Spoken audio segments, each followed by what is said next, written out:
Hello everyone, आज है 5 जून और आज की इस वीडियो में हम डिस्कस करेंगे 5 जून से बनने वाले करंट अफेयर के सभी इंपॉर्टेंट क्वेश्चंस। कल की क्लास में हमने देखा था कि अभी हाल ही में दुनिया का पहला पूरी तरह से 3D प्रिंटेड इंजन वाला रॉकेट जो कि भारत की private space agency Agnikul Cosmos के द्वारा लॉन्च किया गया। भारत को वित्तीय वर्ष जो फाइनेंशियल ईयर 2023-24 था, इस दौरान जिस देश से सबसे अधिक फॉरेन डायरेक्ट इन्वेस्टमेंट प्राप्त हुआ ये है सिंगापुर। संयुक्त राष्ट्र में भारत की पहली महिला स्थायी प्रतिनिधि जो रुचिरा कंबोज थी, ये रिटायर हुई हैं।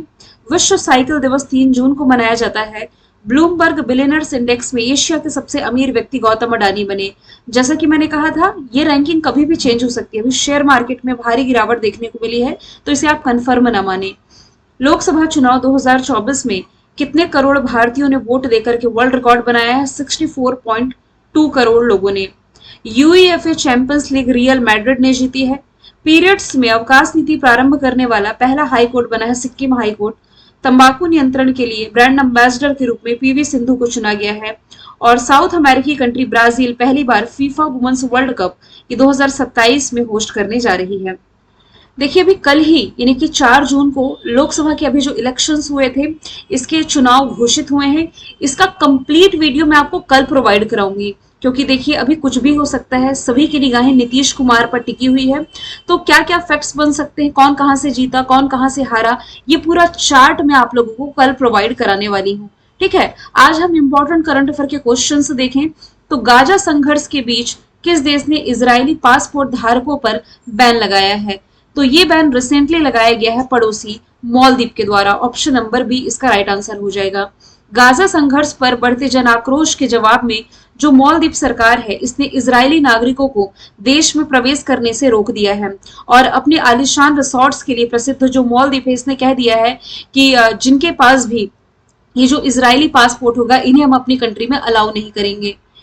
इजराइल के विदेश मंत्रालय ने अपने नागरिकों को मालदीव की यात्रा से बचने और वहां पहले से ही मौजूद लोगों को वहां से आने का जो विचार है ये करने की सलाह दी है। मालदीव भारत का पड़ोसी है, जिसकी कैपिटल माले, करेंसी रुपया, प्रेसिडेंट मोहम्मद मोइज्जू हो जाएंगे। वैसे भारत और मालदीव के बीच में जो एक्सरसाइज होती है, इसका नाम है इकुब्रिन। एक और एक्सरसाइज रिलेट करेंगे तो एक था, लेकिन यदि आप रिलेट करें तो दोस्ती 16 अभ्यास का आयोजन इसी मालदीव में किया गया, जो कि भारत, मालदीव और श्रीलंका के बीच में होने वाली एक्सरसाइज है। और यदि आप करंट से रिलेट करेंगे तो इंडिया का ये जो रुपए सर्विस है, ये मालदीव में ही शुरू होने जा रहा है। इसके अलावा यदि आप देख पा रहे हैं माले, मैंने आपको यहाँ से 8 डिग्री, 9 डिग्री, 10 डिग्री चैनल बताया था, तो याद रखें अंडमान और निकोबार के बीच में तो 10 डिग्री चैनल है। यहाँ पर लक्षद्वीप और मिनिकॉय के बीच में आपका हो जाएगा 9 डिग्री चैनल, और मिनिकॉय और मालदीव के बीच में आप 8 डिग्री चैनल रिलेट कर सकते हैं। अब यदि मैं बात करूं अदर ऑप्शन की, म्यांमार से आप क्या रिलेट कर सकते हैं? म्यांमार का मोचा साइक्लोन वाला फैक्ट तो आप लोगों को रट चुका होगा, लेकिन इसके अलावा आप ये भी रिलेट कर सकते हैं, इस पड़ोसी देश के साथ भारत का जो फ्री रेजिमेंट एग्रीमेंट था, ये समाप्त करने पर भारत विचार कर रहा है। फ्री मूवमेंट रेजिमेंट आप ये भी कह सकते हैं कि दोनों देश के नागरिक 16 किलोमीटर के दायरे में बिना पासपोर्ट के जो विजिट कर सकते थे ना, ये अब रोका गया है। बांग्लादेश से आप क्या रिलेट कर सकते हैं? एक तो ये कि मैत्री पाइपलाइन प्रोजेक्ट आपने पढ़ा है, 5वीं बार शेख हसीना यहाँ की प्राइम मिनिस्टर बनाई गई है, ये भी मैंने आपको पढ़ा दिया है। इसके अलावा यहाँ जो चटगांव पोर्ट है, चट्टोग्राम पोर्ट भी आप इसे कह सकते हैं, इसे इस्तेमाल को लेकर के बांग्लादेश ने भारत सरकार को मंजूरी दी है। भूटान से आप क्या रिलेट कर सकते हैं? देखिए, भूटान की जो कैपिटल है ना थिम्पू, थिम्पू से आप ये रिलेट करेंगे कि दुनिया की पहली ट्रैफिक लाइट फ्री सिटी यही है। इसके अलावा करंट अफेयर में मैंने आपको बताया था, दुनिया का सबसे ऊंचा प्रतियोगी स्विमिंग पूल भी भूटान में ही स्थापित किया गया है। सवाल नंबर दूसरा है, हाल ही में किस एशियाई देश ने एक व्यक्ति पर सुअर का लीवर ट्रांसप्लांट किया? कुछ दिन पहले मैंने आपको बताया था कि अमेरिका में एक व्यक्ति में सुअर की किडनी लगाई गई थी। वो व्यक्ति 2 महीने तक तो जीवित रहा, लेकिन बाद में उसकी डेथ हो गई। अभी रिसेंटली भारत का जो पड़ोसी देश है चाइना, चाइना में 71 वर्षीय एक व्यक्ति पर अनुवांशिक रूप से संशोधित सुअर का यानी कि पिग का जो लीवर है ये ट्रांसप्लांट किया गया और ये व्यक्ति जीवित भी रहा है।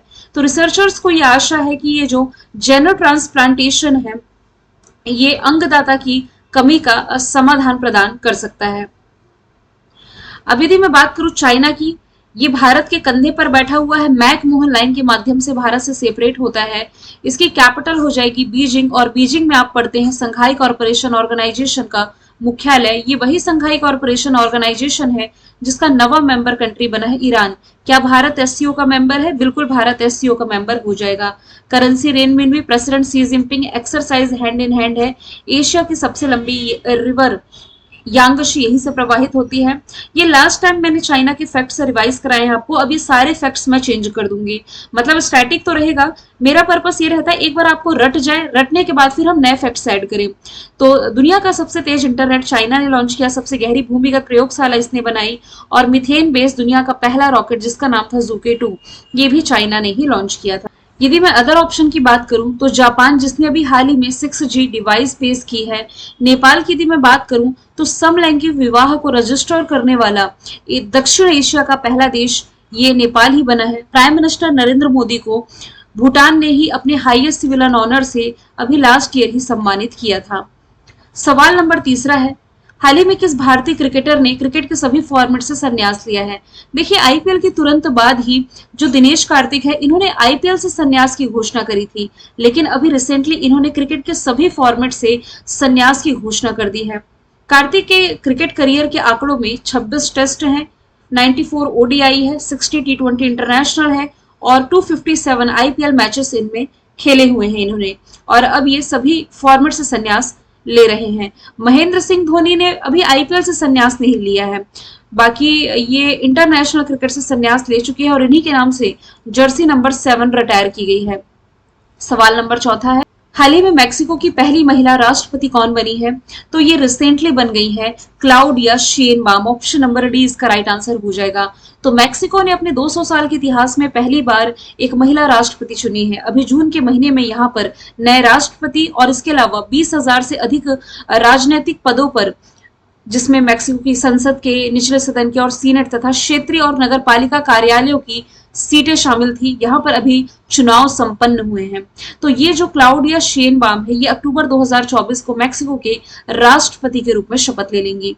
मैक्सिको, आप कह सकते हैं, इस देश में दुनिया की सबसे बड़ी स्पेनिश भाषी आबादी है। इसकी कैपिटल मैक्सिको सिटी है, जो दुनिया के सबसे अधिक आबादी वाले शहरों में से एक है।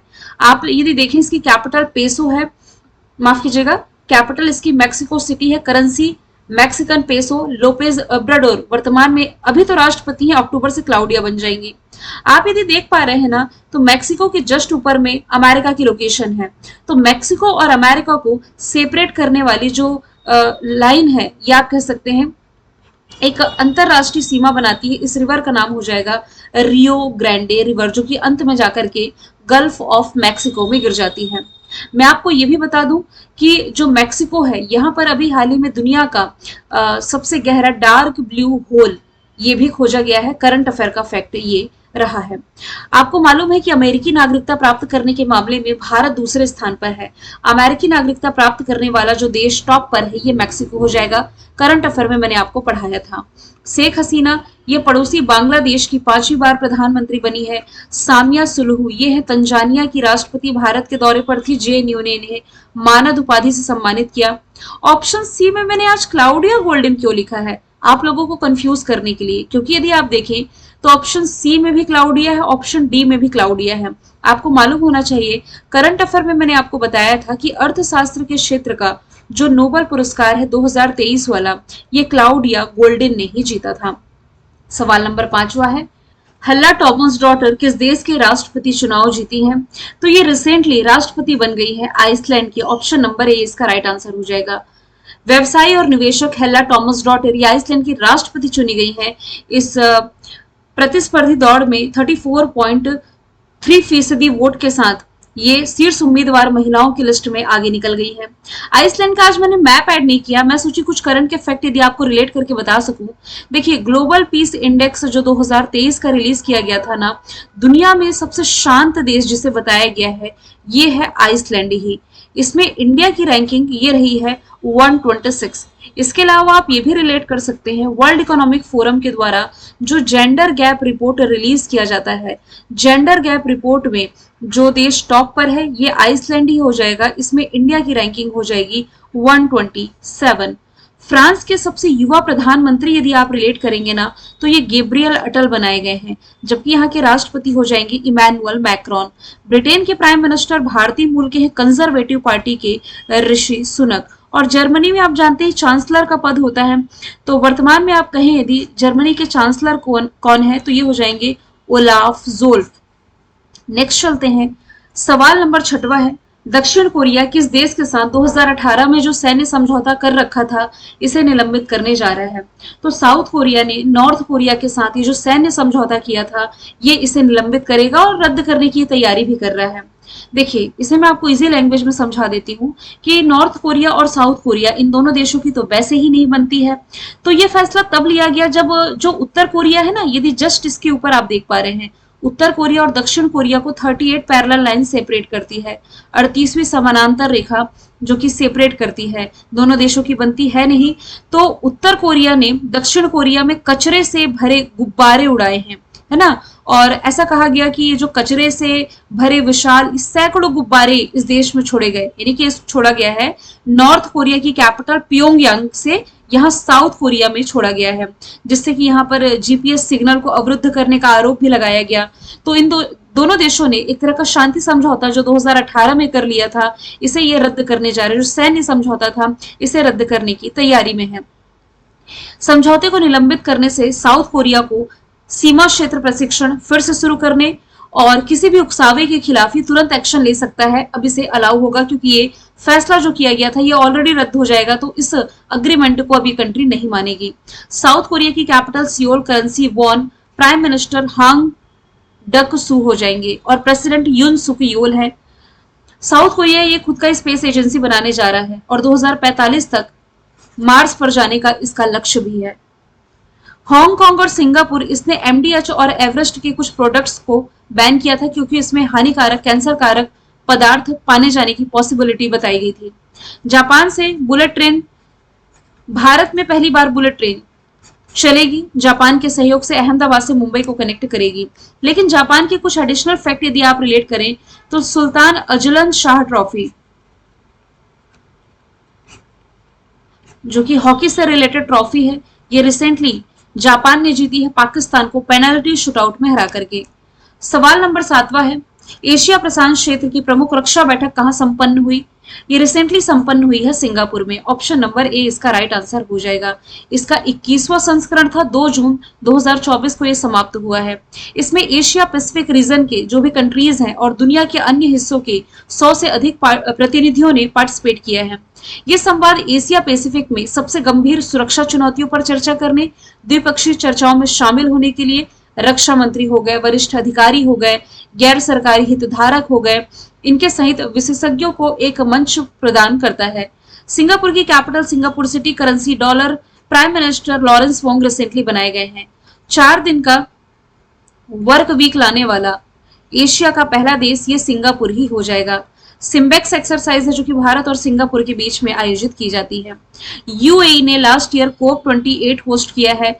जो कोप 29 है, कॉन्फ्रेंस ऑफ पार्टीज 29, जो जलवायु परिवर्तन को लेकर के होने वाली बैठक है, इस साल अजरबैजान होस्ट करेगा। और जैसा कि मैंने आपको कल बताया था कि महिलाओं का फीफा 2027 में ब्राजील होस्ट करेगा। इसके अलावा इस साल का जो G20 समिट है 2024 वाला, ये भी ब्राजील होस्ट करने जा रहा है।